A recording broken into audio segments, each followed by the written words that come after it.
Good morning. This is the one video done by me in the fall. So if you've gotten to this point, good job if you've actually watched all of them. That's amazing. For some reason I didn't make this video last year, so I'm doing it now. I guess I relied on Khan Academy. So these are the finding volume with known cross sections. Mathematician is a paperweight whose base is the shape of the region between the x-axis and one curve of y equals 2 sine x. So we're going to draw that curve. These are completely different than the ones from all the other pages. There is no revolving happening on these at all. So these are just, I have an area between a curve and the x-axis. So this is the area, this is the base of this paperweight, or the base of this shape I'm trying to create. Each cross section of this solid cut perpendicular to the x-axis. So here's the x-axis, so that means that whatever shape I'm laying in here isn't going to face this way, it's going to face this way, perpendicular to the x-axis. And they're all going to be semicircles. So that means I'm going to have the bottom of a semicircle here, and it's going to come out of the paper and back down. I'm going to draw it kind of sideways so I see it. I'm going to have a semicircle here that comes out of the paper and back down. Semicircle, out of the paper and back down. So all these semicircles are standing straight up. So this shape has like this weird bottom. The bottom is flat. And then I have these rounded parts going, it's rounded as it comes up and back down. If it's really hard for you to visualize, it's okay. You just need to be able to figure out what to integrate. So because integration is an accumulation function, it adds up a bunch of stuff, I want to think about what's the area of one of these semicircles. And if I can figure out a formula for the area of one of these semicircles, I can just add up an infinite number of semicircles from left to right. So I'm going to be integrating from 0 to wherever this lands, so this is pi, from 0 to pi, the area of one of these semicircles. So I'm always going to be writing down what the area of the shape is that I'm looking at. So the area of a semicircle is pi r squared is the circle divided by 2. So here's the area of one semicircle. So to integrate, sorry, I didn't make it clear yet. So if this is the area of one semicircle, what do I replace with the radius? What the heck is the radius?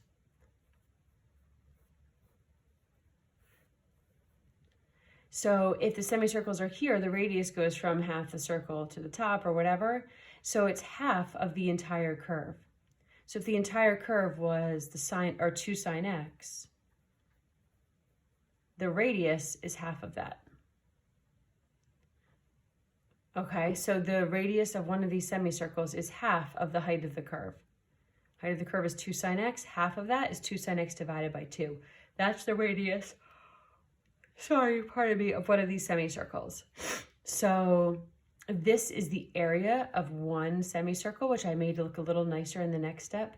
Pi over 2, I'm just kind of taking out as a constant so that I don't have to have a fraction within a fraction. And then 2 sine x over 2 squared dx. This is a calculator problem, and I just realized I don't have my calculator with me at the moment. Shoot, I know in the other videos I didn't have it with me as well. Sorry, this is going to be annoying. I'm going to go get my calculator because I do want you to have an answer to make sure that you're right. Hold on one second.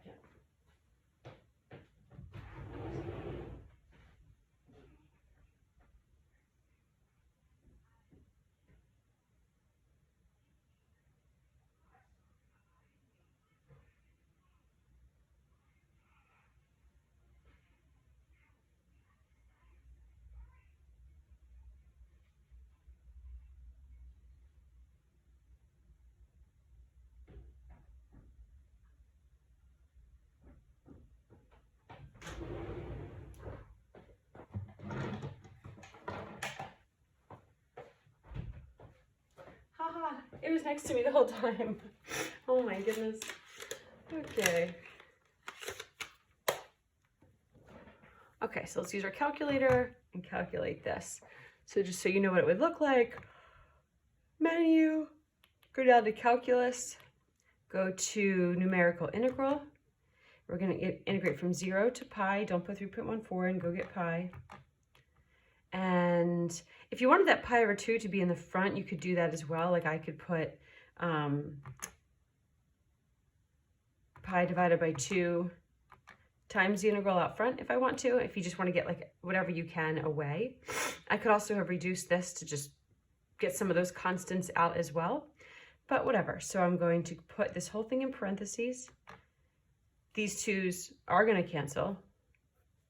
So actually I'm just going to have the sine of x squared dx. Remember in AP, we always have to give 3 decimal places for our answer. We can round if we want, or we can truncate. So this was 2.4674. So normal rounding rules would have gone to 7 anyway, but we can just cut it off and not use the last term and not have to actually round. But, so that's usually what I do. So just make it easy, give yourself 3 decimal places. There we go. Okay, so now in the rest of the problems, we're gonna have the same base all the time, the same curves forming this cross-section thingy, and it's going to be between square root of x and the negative square root of x. So square root of x and negative square root of x. And now I'm going to have circular discs with their diameter in the xy plane. Okay, so these are a little bit different. These actually aren't, this is not going to have a flat bottom. My discs are going to come out at me and back down underneath. So I'm going to have, sometimes it's helpful to draw what that shape is. I'm going to have circles. The circle's going through here. What's the radius of one of these circles? The radius of the circle goes from here to the curve down or up. Either way, the radius is the square root of x. So what's the area of one of these circles? Area of these circles is pi r squared, or in this case, pi root x squared. That's the area of one of the circles. So I'm going to integrate the area of the circles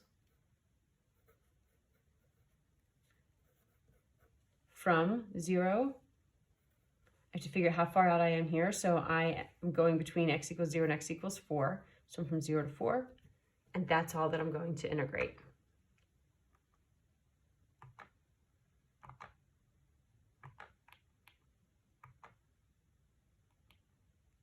So we got pi, square root of x squared is just x.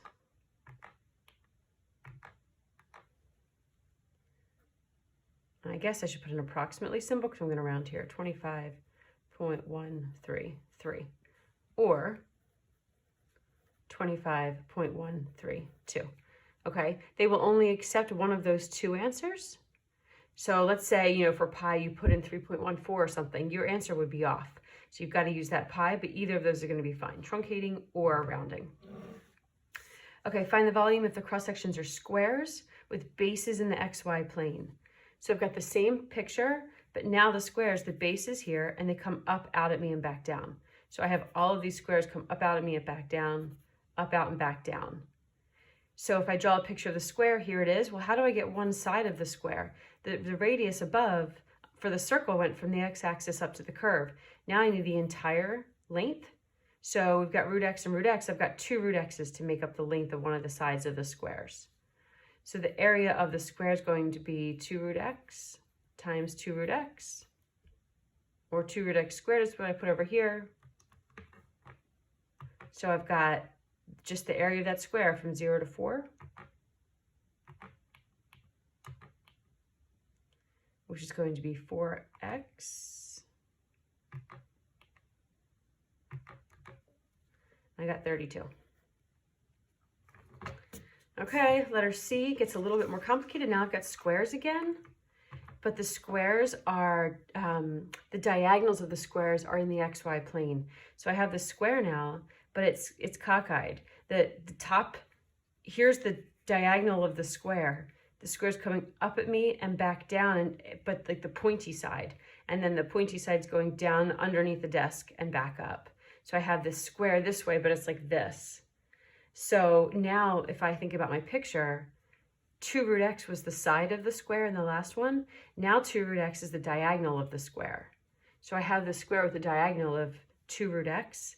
So how do I find the sides? Well, this is a 45-45 triangle in here. To go from the hypotenuse to one of the sides, I divide by root 2. So I have 2 root x divided by root 2. Those are my two sides. So this is what I integrate. The area of the square is 2 root x over root 2 squared. And when I put this in, let's see, we're going to, just because I don't feel like putting it in like this, I'm going to have 2x, I think. 16. Last one, equilateral triangles. Are we going to get this gnarly for you guys? I don't know. This requires you to remember what 30, 60, 90 rules are. So yeah, that's fun. Oh, now I have triangles whose base is in the XY plane. So for these triangles, the base of the triangle is the 2 root x. Just like the side of the square was and the diagonal of the square in the last one, the base of the triangle is 2 root x. So this triangle, because it's equilateral, is this 60, 60, 60 triangle. So if I'm going to draw the height in there, I'm going to use 30, 60, 90 rules for this little triangle. So 2 root x is the entire side, so root x is this little guy. Therefore, the height is root 3. So this is the long side and the short side. The long side is root 3 times the short, so this is root 3 times x. So these are the dimensions of my triangle. The area is 1/2 times base times height, which I really don't feel like putting in here, but I'll put it in just to make sure you guys get the same answer I do. So 1/2 and the 2 will cancel. So I'm going to have the square root of 3 times x, when I multiply them out, dx. 13.856.